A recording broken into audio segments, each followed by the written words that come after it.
Eh bien bonjour à toutes et à tous, c'est Kalash ou même Raphaël si tu me connais un petit peu mieux aujourd'hui, toute nouvelle vidéo qui à mon avis n'a jamais été faite sur YouTube, du moins le sujet que je vais aborder n'a jamais été fait.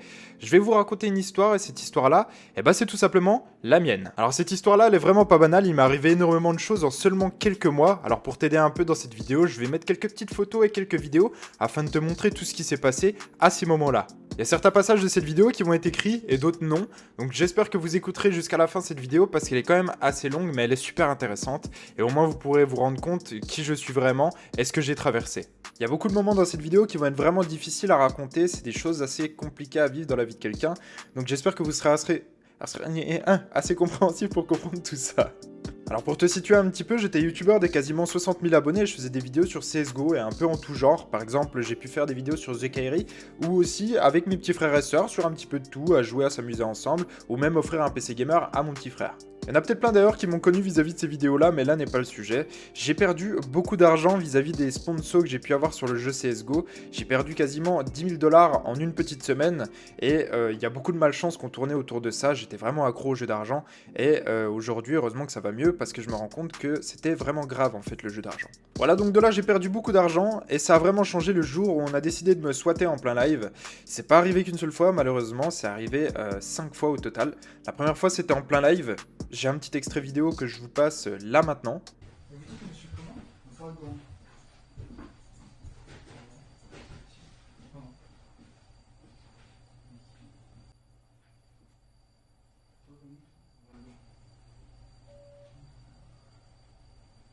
Si, je vous en dis pas au téléphone, parce que j'ai pas fait une blague en fait. Ben, monsieur, 64 francs pour aller faire un malaise. Je suis sûr que c'est une putain de blague. À 100%. En fait, je fais des vidéos sur internet, et depuis tout à l'heure, il y a des gens qui s'acharnent sur moi, ils ont trouvé mon adresse, et je pense que c'est pour ça en fait. Donc je sais pas si. Un gamin qui est venu toquer à ma porte comme un taré, il a acheté de la merde là, il s'est cassé en courant, et puis voilà quoi, donc je sais pas si c'est dû à ça aussi. Je vous préviens quand même, après moi je sais pas. On a appelé les pompiers pour un malaise soi-disant en fait chez moi. Malheureusement, il y en a eu 4 autres. Il y a eu un suicide, séquestration et 2 feux d'appartement. Donc c'est vraiment difficile de voir des pompiers, la police, EDF, le SAMU qui passe chez toi alors qu'il y a tout simplement rien du tout. Le swatting, c'est ça, c'est tout simplement une personne qui appelle la police, etc. pour les faire déplacer pour rien chez toi pour dire qu'il y a quelque chose. Et c'est totalement malsain parce qu'en fait, il se passe rien du tout. Donc il y a peut-être des gens qui ont vraiment besoin d'aide dehors alors que toi, t'as tout simplement réquisitionné une unité de police ou de pompiers pour rien. Voilà, donc t'es vraiment dans le malaise quand tu vois le gros camion qui arrive, et j'ai une petite vidéo, je vous la montre là tout de suite. Voilà, encore une fois, les pompiers en bas de chez moi, c'est super. Plus la police, c'est super cool. Policier, voilà. Super classe. Merci beaucoup le swatting. Merci beaucoup. Sale fils de pute, va. Tu vas prendre cher. Donc du coup, je me mange les 5 swatting, c'était assez compliqué, tu dois agir vite et pas faire n'importe quoi parce que les gens ils ont ton adresse et tes infos elles tournent super vite sur internet. La personne elle a su directement que c'était ma bonne adresse parce qu'elle m'a vu en plein live avoir les pompiers etc.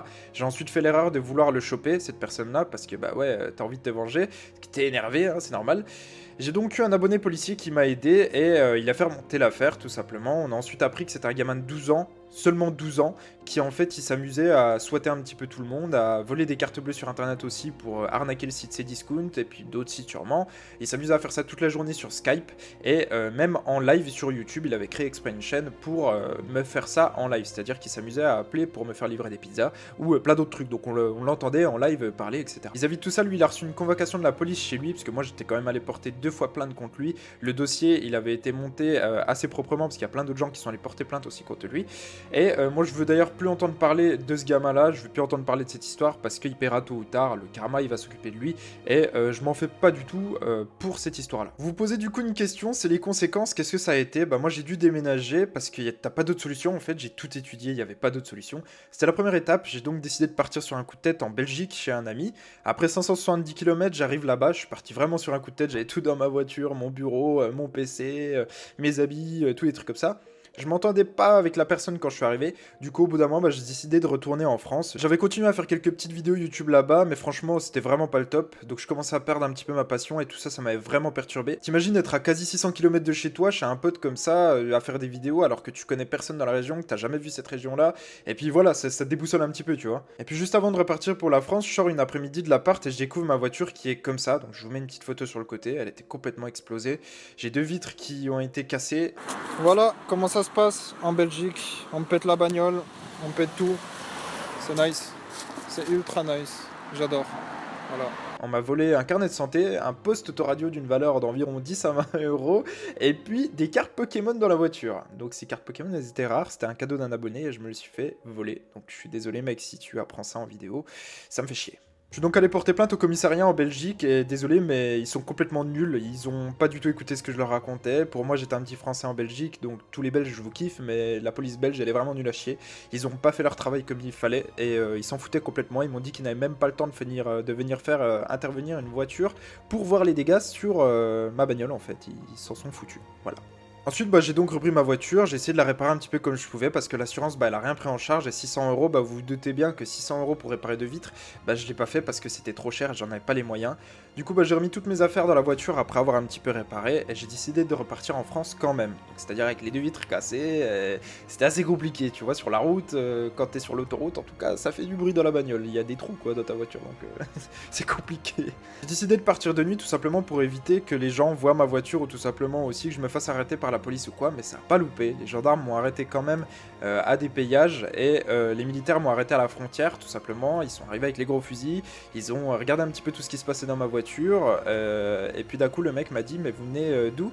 J'ai dit je viens de Belgique mais je repars en Franche-Comté tout simplement. Il m'a dit moi aussi je viens de Franche-Comté, repartez, il n'y a pas de souci, bonne soirée à vous, bon courage et puis voilà, bisous. Bisous les militaires si jamais vous voyez cette vidéo, je vous kiffe, vraiment, je vous kiffe. Voilà, ils m'ont laissé repartir, ensuite je suis retourné chez mes parents et je suis arrivé, il y avait 2 chambres pour 4 enfants, donc on avait un écart de ouf en termes d'âge avec mes petits frères et sœurs, donc il y a des tout petits, il y en a un qui est au collège et moi j'ai 23 ans, donc faut vous situer la situation, c'est assez compliqué quand c'est comme ça quoi. Vu que ma voiture était cassée, j'ai tout simplement décidé de revendre tout mon setup. Et là, c'était vraiment un des trucs les plus durs de toute ma vie parce que vous allez trouver ça con. Mais devoir revendre toutes ces affaires que j'ai pu avoir pendant 3 ans en YouTube et Twitch, que j'ai travaillé vraiment en faisant des lives pour avoir ces affaires-là, que les gens m'ont soutenu et m'ont payé des choses. Et ma passion, mon setup, voilà, afin de m'en sortir pour acheter une voiture, j'ai tout simplement dû tout revendre. Donc il y avait un PC à 1500 euros, il y avait 3 écrans, il y avait une caméra à 400 euros, etc., etc. Tout un setup quoi de youtubeur. Et tout ça, c'est vraiment compliqué à revendre parce que le PC c'était moi qui l'avais fait de mes mains, c'était mon petit bijou à moi si vous voyez ce que je veux dire et ça m'a vraiment fait chier de devoir le remettre en vente. D'ailleurs il s'est très bien vendu et ça a été vraiment super dur pour tout ça parce que j'adore l'informatique. Du coup vis-à-vis de tout ça, une fois que j'ai vendu mon setup, j'ai pu me retrouver une petite voiture, j'ai essayé de retrouver du travail en balançant des CV un maximum partout en intérim, etc. Après toutes les critiques que j'ai reçues sur YouTube du genre ouais va trouver un travail, youtubeur c'est pas un métier, là je me suis vraiment retrouvé en fait à chercher du travail et j'ai donc retrouvé un petit travail en intérim. Après une petite semaine de travail, je suis rentré chez mes parents en retard un soir du travail justement et ils m'ont reproché de ne pas leur avoir envoyé un SMS, ce que j'avais fait justement pour leur prévenir tout simplement que j'allais rentrer un petit peu en retard. Et sur le coup, ils ont commencé à s'énerver et ils m'ont dit tu dégages, etc. Et moi sur la colère, sur le coup de la colère, j'ai décidé de prendre mes affaires et de partir. Donc j'ai pris un sac à dos militaire. Voilà, c'est celui-ci où j'ai rangé vraiment avec colère le peu d'affaires que j'avais parce que la plupart étaient à la machine à laver, donc j'avais même pas la moitié de mes habits dans ce sac ainsi que des affaires que j'ai pris à côté sur le coup de la colère. J'ai pas pu tout prendre et je voulais seulement m'en aller. Alors quand j'ai rangé toutes ces affaires dans mon sac, il y avait mes petits frères et sœurs qui me regardaient à côté, donc c'est assez difficile aussi d'avoir tes petits frères et sœurs qui te regardent, t'en aller tout simplement parce qu'il y a une engueulade chez toi. J'ai mis donc tout ça dans mon sac à dos militaire avant de partir sans savoir où j'irais. Je mets tout dans ma voiture, dehors il fait moins 3 degrés, il neige, on est en février et du coup la région dans laquelle j'habite, la Franche-Comté, il fait quand même assez froid pour vous situer un petit peu la chose. Je pars donc avec toutes mes affaires, enfin même pas la moitié, sans avoir révisé ma voiture ou quoi que ce soit, j'ai rien regardé. Je suis parti tout d'abord à Mulhouse chez un abonné pendant une semaine, mon tout premier donateur, c'était Pistache, donc si jamais tu regardes cette vidéo, merci beaucoup à toi parce que c'est toi qui m'avais fait un don d'un premier écran, c'est toi qui m'avais fait découvrir vraiment le streaming et les joies de ce que les gens pouvaient t'apporter, donc merci beaucoup. Je suis parti une semaine chez lui, là-bas j'ai pu me déstresser un petit peu comme je pouvais, je me suis détendu et il m'a dit t'inquiète pas, ça va bien se passer, on va essayer de trouver une solution, etc., etc.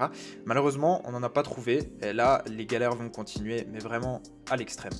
Faut savoir une chose, c'est que moi ça me met vraiment ultra mal à l'aise d'aller chez les gens, j'ai vraiment l'impression de profiter de la gentillesse et tout, mais lui il a été vraiment très très gentil. Après cette semaine-là, je me suis retrouvé dans la même situation, je retourne du coup dans ma région en pensant que je pourrais m'en sortir, mais là je fais une grave erreur, parce qu'en n'ayant nulle part où aller, car tous mes amis me tournent le dos, quand c'est comme ça et que vous avez plus d'argent de côté, quand c'est comme ça et que vous êtes vraiment dans la merde, la plupart des gens vous tournez le dos, et c'est très compliqué de vous en sortir en fait. Je décide du coup de lancer des lives sur mon téléphone, c'était un iPhone 6 qui faisait que de bugger, il déconnait mais un truc de malade, des fois je lançais des lives, ça marchait même même pas.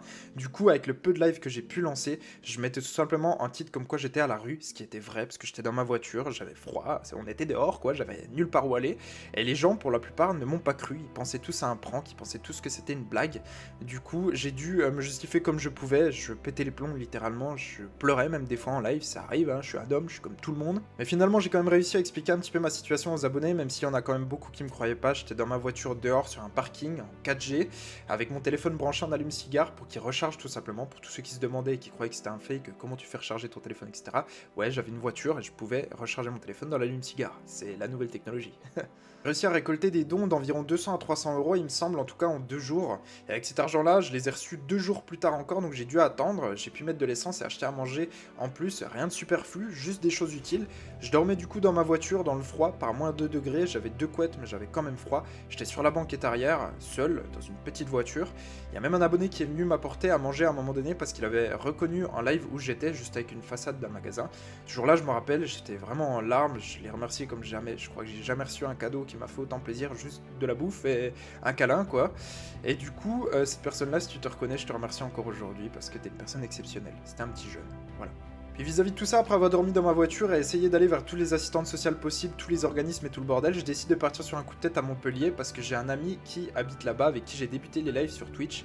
Il s'appelle Léo et quand je lui ai téléphoné, il croyait vraiment pas que j'allais venir comme ça sur un coup de tête parce qu'il y a quand même 536 km pour y aller. Je vous remets la petite carte à côté pour que vous voyez un petit peu ce que ça dit et vous rendre compte de la situation. Donc au passage, je me suis arrêté voir un petit modo de ma chaîne qui s'appelle Kirikou. Je vous mets une petite photo aussi avec lui. Il est exceptionnel, ce petit gamin, voilà. J'arrive donc là-bas à Montpellier et je rencontre Léo qui avait emmené aussi Corleone. C'est une deuxième personne avec qui j'avais débuté les lives sur Twitch, donc tout ça, ça date d'il y a 3 ans quand même. J'ai pu les rencontrer enfin en vrai, après avoir fait plus de 500 putains de kilomètres. On passe du coup une super soirée, je décide de repartir le lendemain pour Pau. Il y avait 431 km et c'est pas fini. Tout ça en ne connaissant rien du tout, hein. J'ai jamais voyagé de ma vie et tout le bordel.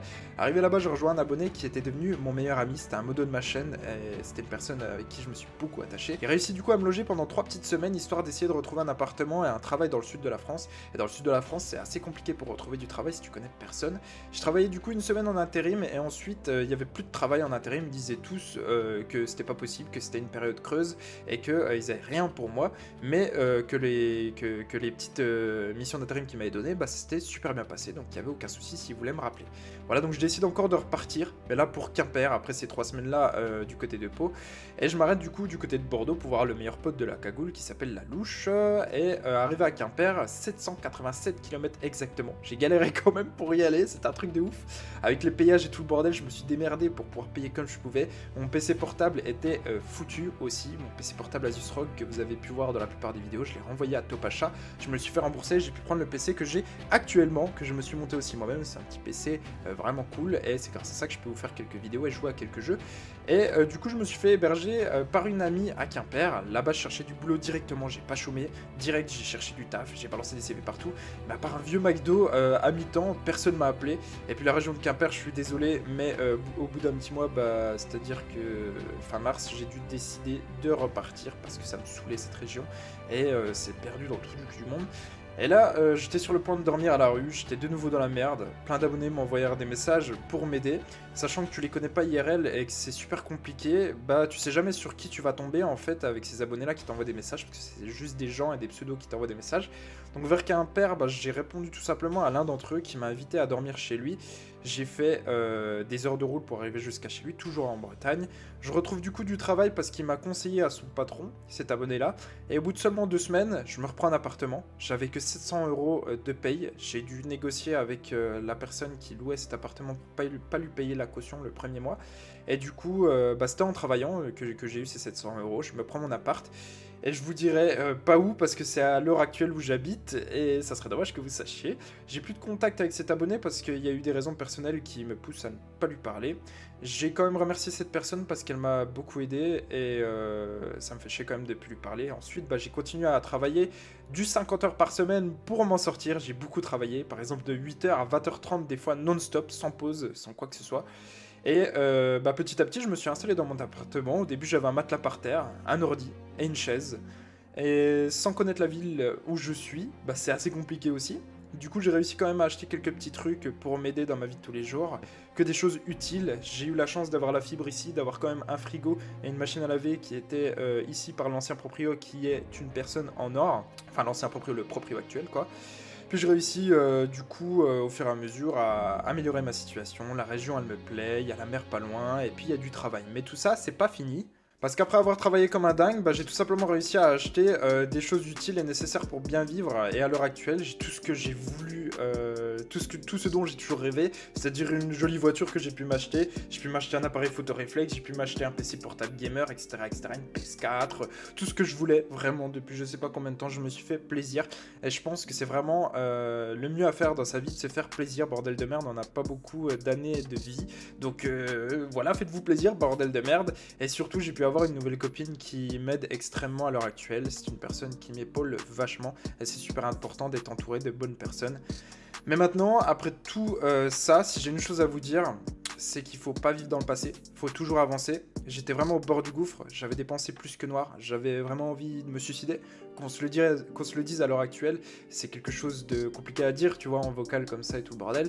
Mais j'avais clairement envie d'en terminer, j'en avais marre, c'était très compliqué d'être tout seul dans une voiture, dans le froid, et de parler à personne, à part les gens sur Snap et tout le bordel, bah voilà quoi, c'est pas des gens que tu vois en vrai, c'est pas des gens qui peuvent te prendre dans tes bras parce que t'en as besoin.